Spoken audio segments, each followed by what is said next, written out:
तेजवीन आपका स्वागत करती हूँ तक्षशिला ट्यूटोरियल्स के ऑनलाइन चैनल पर। तो दोस्तों आज हमारा लेक्चर है 8.3। लेक्चर 8.2 में हमने क्या पढ़ा था, कौन से टॉपिक्स पढ़े थे? संक्रमण रोग मतलब कि इन्फेक्शियस डिसीज, मतलब वो डिसीज या वो इन्फेक्शन जो कि एक व्यक्ति से दूसरे व्यक्ति में ट्रांसफर या स्थानांतरित होता है। तो दोस्तों वो वाला टॉपिक हमारा कंप्लीट हो चुका था कि संक्रमण रोग क्या होते हैं, उसके एग्जाम्पल्स हमने देखे थे, उसके क्या क्या कारक होते हैं, किन चीज़ों की वजह से वो फैलता है, ये सब हमने उस टॉपिक में पढ़ा था। आज के लेक्चर्स में हम पढ़ेंगे, आज के इस लेक्चर में हम पढ़ेंगे असंक्रमण रोग, जिसको नॉन इन्फेक्शियस डिसीज बोलते हैं।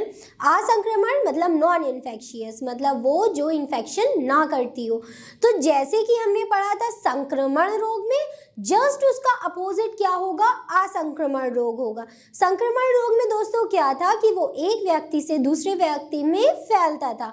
असंक्रमण रोग जस्ट इसका अपोजिट है, जस्ट इसका उल्टा है।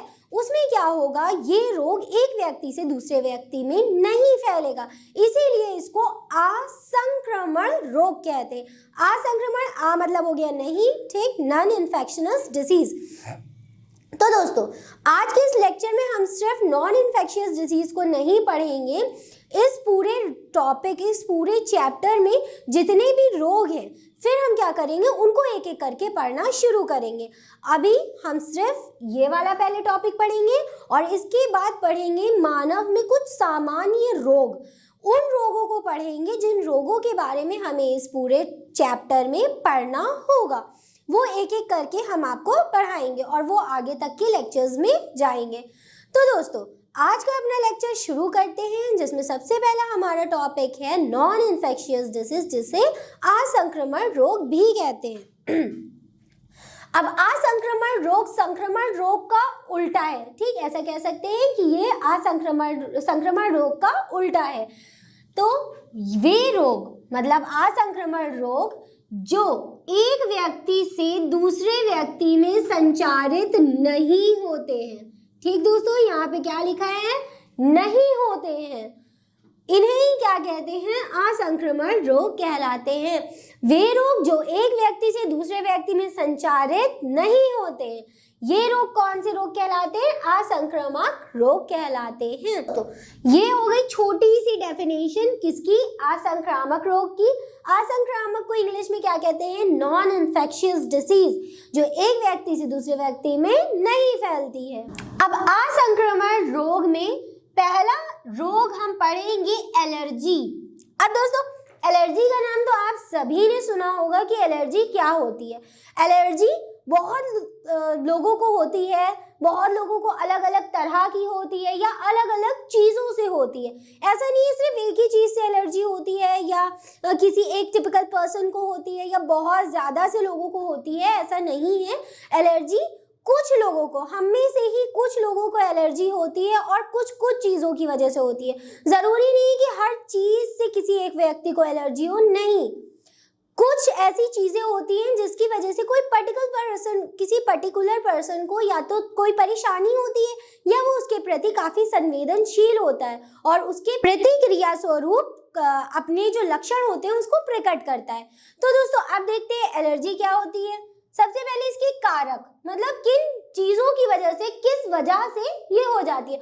और दोस्तों ये जो हेडिंग्स लिखी हुई हैं, ये कारक, लक्षण, रोकथाम के उपाय, ये सब आपको हर रोग में लिखनी होती है, ठीक। हर रोग में लिखेंगे सबसे पहले कारक की हेडलाइन और कारक में लिखेंगे कि कौन कौन से कारक ऐसे होते हैं जिनकी वजह से ये रोग हो जाता है।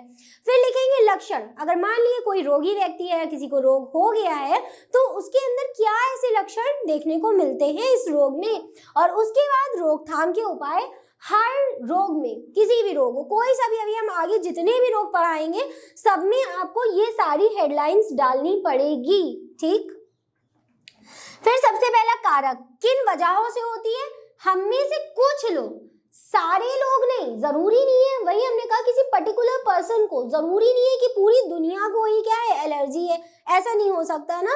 तो हम में से ही कुछ लोगों को कुछ चीज़ों की वजह से क्या होती है, परेशानी होती है, खुजली होने लगती है, छींक आ जाती है, स्नीजिंग होने लगती है, ठीक, नाक आँख बहने लगती है, तो ये सब क्या होता है, एलर्जी के लक्षण होते हैं। लोग पर्यावरण में मौजूद कुछ कणों जैसे धूल के कण हो गए या पराग के कण, पराग दोस्तों पॉलन ग्रेन, ठीक, पराग कण वो भी हवा में बहुत इधर उधर उड़ते रहते हैं ना, तो अगर वो गलती से आपके पास चले जाते हैं या जिसको अगर एलर्जी होती है पराग कणों से उनके पास चले जाते हैं तो वो उन्हें दिक्कत करते हैं। जैसे पराग, चींचड़ी, कीट, कुछ इस प्रकार के कीट भी होते हैं, आदि के प्रति संवेदनशील होते हैं। हम में से कुछ लोग पर्यावरण में मौजूद कुछ कणों जैसे पराग, चिचड़ी, कीट आदि के प्रति क्या होते हैं, संवेदनशील होते हैं। इनके संपर्क में आने से हमारे शरीर में प्रतिक्रिया स्वरूप क्या होने लगती है, खुजली होने लगती है, खुजली आदि प्रारंभ हो जाती है। यही क्या है, एलर्जी है। खुजली होने लगेगी, लाल लाल सी पैचेस, रैशेस हो जाएंगे, लाल छोटे छोटे से दाने पड़ने लगते हैं। ये सब किसकी वजह से होता है, एलर्जी की वजह से होता है।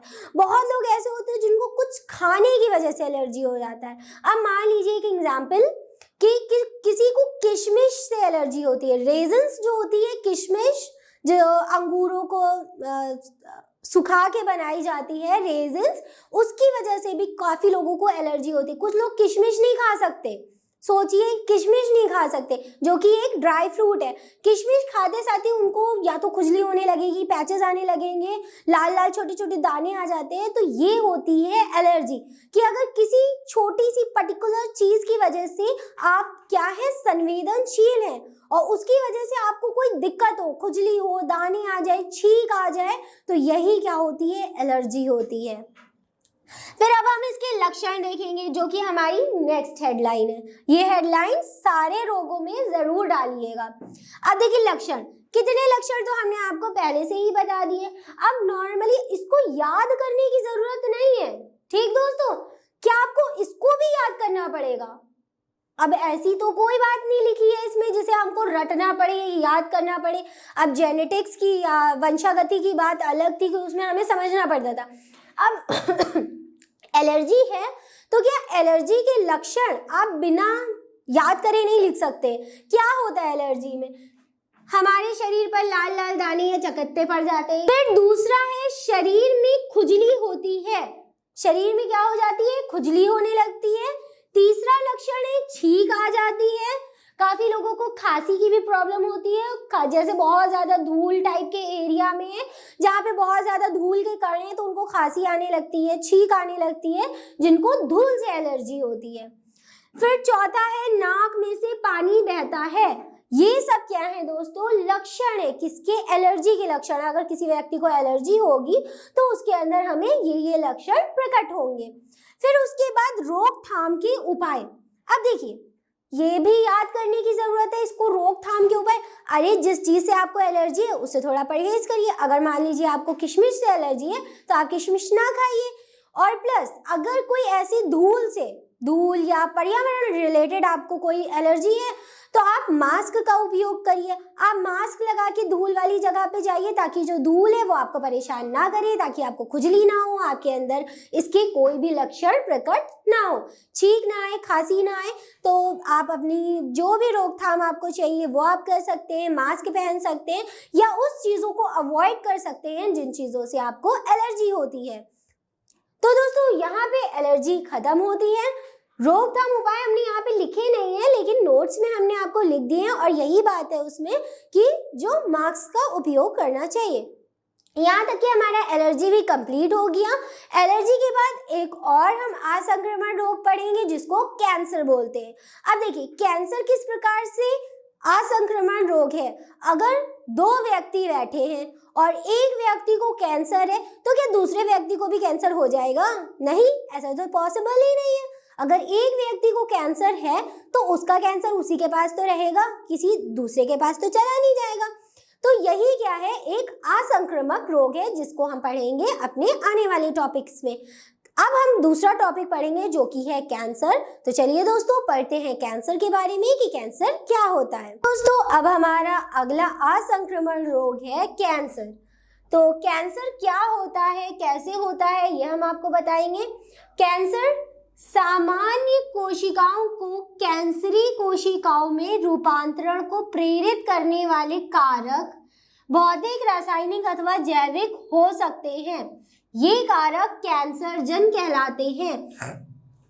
अब इस लाइन से, इस पैरा से मतलब क्या है कि जो कोशिकाएं होती हैं, हमारा शरीर किन से मिलके बना है, कोशिकाओं से मिलके बना है। तो कोशिकाएं सामान्य हैं। नॉर्मली अगर कोई व्यक्ति है जिसको कोई रोग नहीं है तो उसकी कोशिकाएं कैसी होंगी, सामान्य होंगी। लेकिन जिस व्यक्ति को कैंसर होता है उसकी ये जो कोशिकाएं होती है वो रूपांतरण हो जाती हैं कैंसरी कोशिकाओं में। सामान्य कोशिकाएं क्या बन जाती हैं, कैंसरी कोशिकाएं। अब ये क्यों बनती हैं, कैसे बनती हैं, क्या जरूरत है इनकी बनने की? तो दोस्तों ये होती तो सामान्य है, लेकिन हमारे ही कारणों की वजह से, हमारे ही बुरे कामों की वजह से ये क्या होती है, कैंसरी कोशिकाओं में रूपांतरित हो जाती हैं।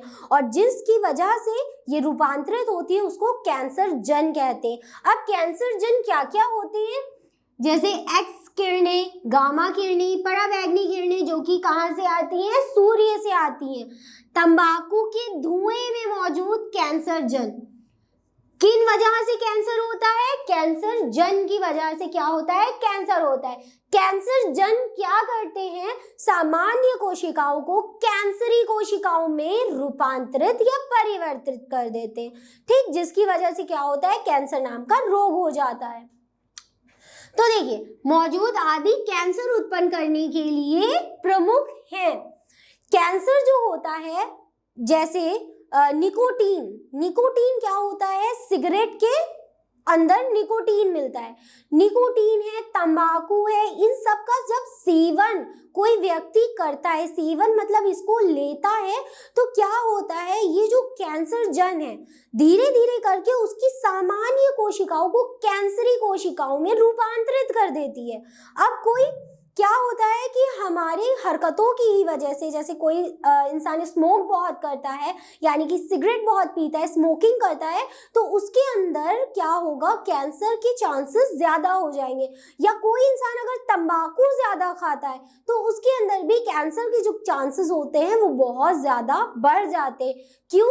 क्योंकि ये सब चीज़ें हैं क्या, जिनका आराम से लोग सेवन कर रहे हैं, ये सब चीज़ें हैं क्या, ये कैंसर जन है। कैंसर जन क्या काम करती हैं, कैंसर को ही उत्पन्न करते हैं। तो दोस्तों इसके सेवन से बचें और कैंसर से भी बच जाएं। अब क्या होगा, कैंसर उत्पन्न करने का प्रमुख कारण है। अब इसके लक्षण, लक्षण में क्या होता है कि किस प्रकार के लक्षण आपको देखने को मिलेंगे अगर किसी व्यक्ति के कैंसर है। बहुत ज़्यादा केसेस में आप देखते हैं, काफ़ी सारे एड्स भी आते हैं जिनमें कैंसर का दिखाते हैं कि इनको कैंसर हो गया, फिर इनका इतना हिस्सा काटना पड़ा। क्यों? उस जगह को पूरा काटा जाता है इसलिए क्योंकि कोशिकाएं हैं। किसमें हुआ है ये रोग, कोशिकाओं में हुआ है। तो कोशिकाएं क्या करती हैं, डिवीजन करती हैं, मतलब विभाजन करती हैं। आप सभी को पता है, हम पढ़ा चुके हैं कि कोशिकाओं का एक बहुत अच्छा क्या होता है, प्रोसेस, एक प्रक्रिया होती है जिसको विभाजन कहते हैं, जिसे अर्धसूत्री विभाजन, समसूत्री विभाजन कहते हैं। तो जो हमारी सामान्य कोशिकाएं होती हैं वो सामान्यता से अपना विभाजन करने लगती हैं। अब कैंसरी कोशिकाएं, इसमें कैंसर है लेकिन है क्या, ये कोशिकाएं तो हैं, तो मतलब ये भी विभाजन करेंगी, और जब विभाजन करेंगी तो अपने जैसी ही तो उत्पत्ति बनाएंगी। मतलब कैंसरी कोशिकाएं तो कैंसरी कोशिकाएं बनाएंगी। धीरे धीरे करके दोस्तों ये बढ़ती रहती हैं, यही आगे लिखा हुआ है। कैंसर ग्रस्त रोगी के शरीर में गांठें पड़ जाती हैं, मतलब जिस जगह पे किसी भी पर्टिकुलर हिस्से पे अगर कैंसर हुआ है तो उस जगह पे क्या होंगी, गांठें पड़ जाएंगी। और ये गांठें, ये जो रोग है, ये कोशिकाएं धीरे धीरे बढ़ती जाएंगी, जो बढ़ती रहती हैं। ये जो गांठें पड़ जाती हैं ये बढ़ती रहती है। एक टाइप से मान लीजिए कि उस जगह का पूरा हिस्सा गल ही जाता है, सड़ जाता है एक टाइप से। कैंसरी कोशिकाएं बहुत ही ज़्यादा क्या होती हैं, बहुत ही ज़्यादा टिपिकल होती हैं, जिसकी वजह से वो उतने हिस्से को, जिस हिस्से में वो ग्रोथ करती हैं, जिस हिस्से में वो बढ़ती हैं, उस जगह को पूरी तरीके से बर्बाद कर देती है। ठीक, आई होप अब आपको समझ में आ गया होगा। तो क्या होता है, गांठें पड़ जाती है और वो धीरे धीरे करके बढ़ती रहती हैं। अब इसके बाद इसकी रोकथाम और उपाय, रोकथाम के उपाय। अब रोकथाम तो ये हमारी ही वजह से हुआ। किसी मनुष्य अगर कोई तंबाकू ले रहा है तो वो अपनी ही मर्जी से तो ले रहा है। अब इसकी रोकथाम होगी तो आप उसे रोक सकते हैं। आप टबैको नहीं ले सकते। टबैको है या स्मोकिंग है, स्मोकिंग में निकोटीन नाम का तंबाकू होता है जो सिगरेट होती है उसमें। और इसके उपाय, अब देखिए मान लीजिए किसी वजह से हो गया किसी को, तो क्या होता है कि कीमियोथेरेपी। कीमियोथेरेपी आजकल सबसे ज़्यादा प्रचलित थेरेपी है, जिसकी वजह से क्या होता है, कैंसर खत्म होने के चांसेस ज़्यादा हैं उससे। वैसे तो कैंसर इतनी जल्दी इजीली नहीं ख़त्म होता है, इंसान को लेके ही ख़त्म होता है, लेकिन कीमियोथेरेपी नाम की एक बहुत ज़्यादा प्रचलित व्यवस्था आई है जिसमें हो सकता है कि इंसान के अंदर का कैंसर ख़त्म हो सकता है। तो दोस्तों यहाँ पे हमारा कैंसर ख़त्म होता है।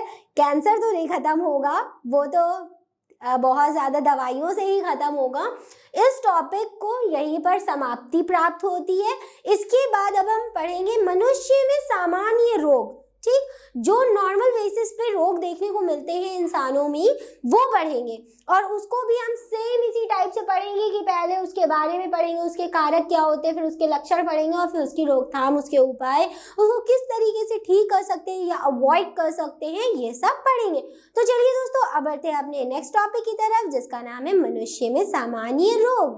तो दोस्तों अब हमारा अगला टॉपिक है मानव में सामान्य रोग। मानव में कौन कौन से सामान्य रोग हैं वो ये लिखे हुए हैं।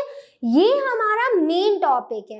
मेन टॉपिक मतलब सबसे बड़ा वाला टॉपिक है, और इसके अंदर हमको काफी सारे छोटे छोटे सब टॉपिक्स पढ़ने हैं। इसमें मानव में सामान्य रोग, ये सारे रोग हैं, 6 रोग हैं दोस्तों। ठीक, 6 हैं, और इन 6 के बारे में हमको पढ़ना होगा। सबसे पहला रोग है अमीबिएसिस। इसको अमोइबियासिस या अमीबियासिस भी बोलते हैं। दूसरा रोग है मलेरिया। मलेरिया के बारे में तो ज्यादातर सभी ने सुना होगा। फिर तीसरा रोग है डेंगू। ठीक, और चौथा रोग है एस्कैरियासिस। ठीक, कि एस्कैरिस की वजह से होता है। और 5वां रोग है चिकनगुनिया, और छठा रोग है फाइलियासिस, जिसको एलिफेंटियासिस भी बोलते हैं। ये सब नाम थोड़े याद कर लीजिएगा, एक एक बार पढ़ लीजिएगा, आराम से याद हो जाएंगे। ठीक, अमीबियासिस, अमीबिएपेचिस बोलते हैं इसको। आज के लेक्चर में हम ये वाला रोग कवर कर लेंगे। ठीक, अभी इसके बाद हम आपको अमीबियासिस के बारे में ही पढ़ाएंगे, और अपने आने वाले लेक्चर्स में मलेरिया, डेंगू के बारे में पढ़ाएंगे। फिर एस्कैरियासिस, चिकनगुनिया और फाइलियासिस के बारे में हम आने वाले आगे लेक्चर्स में पढ़ाएंगे। तो ये दोनों हम नेक्स्ट लेक्चर में पढ़ाएंगे, और ये वाला जो होगा टॉपिक, ये वाला हम अभी इसी लेक्चर में पढ़ाएंगे। ठीक दोस्तों, ये वाला टॉपिक पढ़ने के बाद हम अपना लेक्चर कंप्लीट कर देंगे, और आगे के जितने टॉपिक्स हैं उनको हम आगे के लेक्चर्स में कवर करते रहेंगे। तो चलिए दोस्तों, ये 6 के बारे में पूरे चैप्टर में सिर्फ यही 6 रोग हैं जिनके बारे में हमें पढ़ना है। ये वाला रोग, ये वाला रोग और ये वाला रोग, ये 3 जो रोग हैं दोस्तों, ये लॉन्ग में पूछे जाते हैं।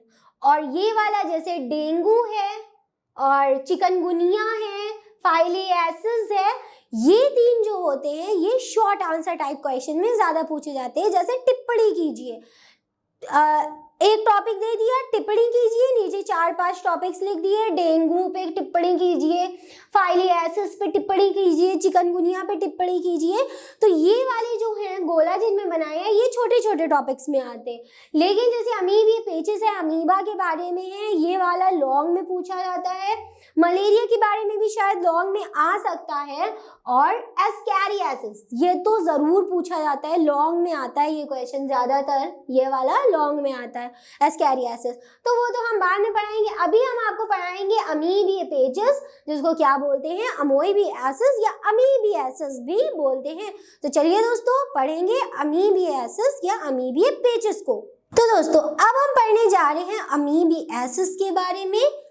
ठीक, पहला रोग हम पढ़ेंगे, 6 रोग हमें पढ़ने, जिसमें से पहला रोग हम पढ़ेंगे अमीबियासिस अथवा अमीबिक पेचिस।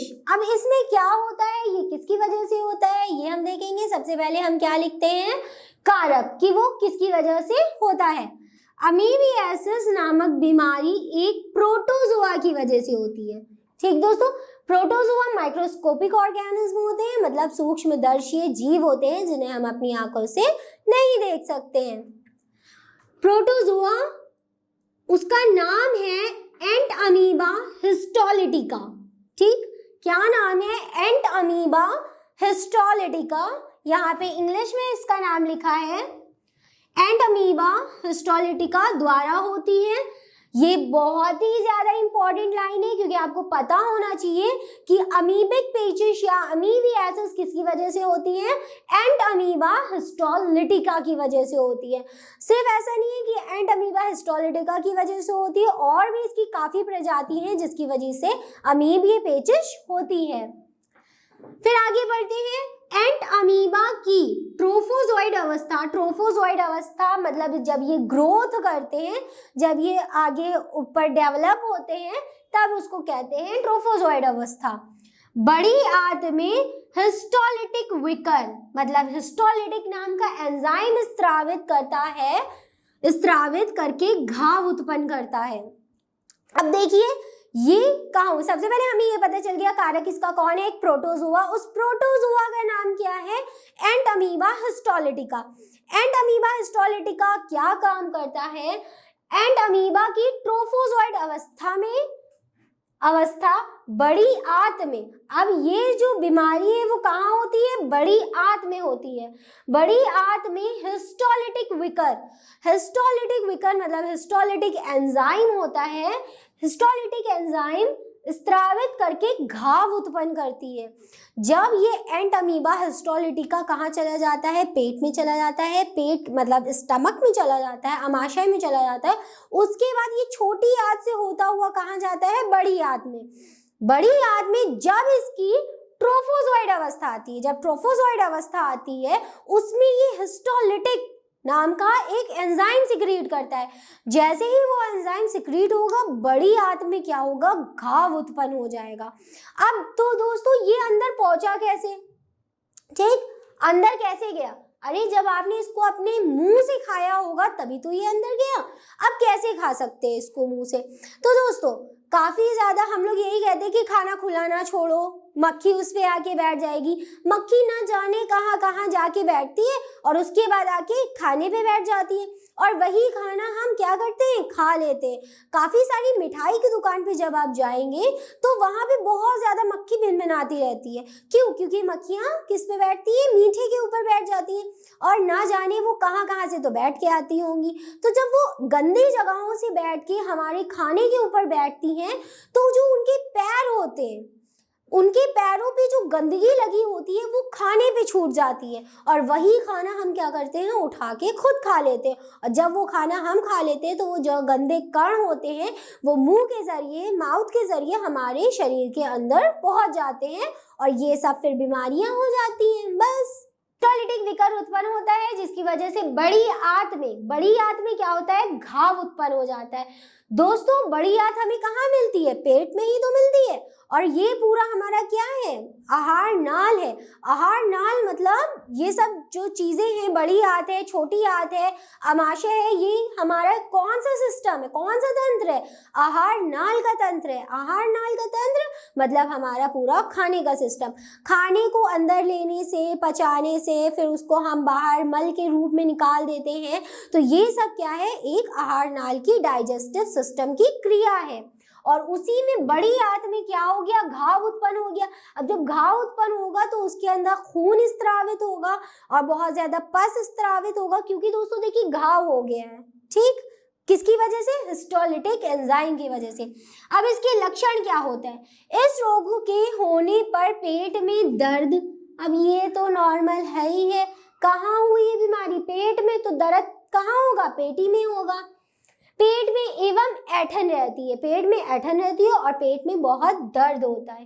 वमन की इच्छा होती है, मतलब उल्टी की इच्छा होती है। वह पेट भारी रहता है, ऐसा लगता है रोगी को कि पेट बहुत ज्यादा भारी हो गया है। सिर में दर्द व शरीर कमजोर हो जाता है। सिर में दर्द होती है क्योंकि कुछ हो ना हो सर में तो ज़रूर दर्द होती है।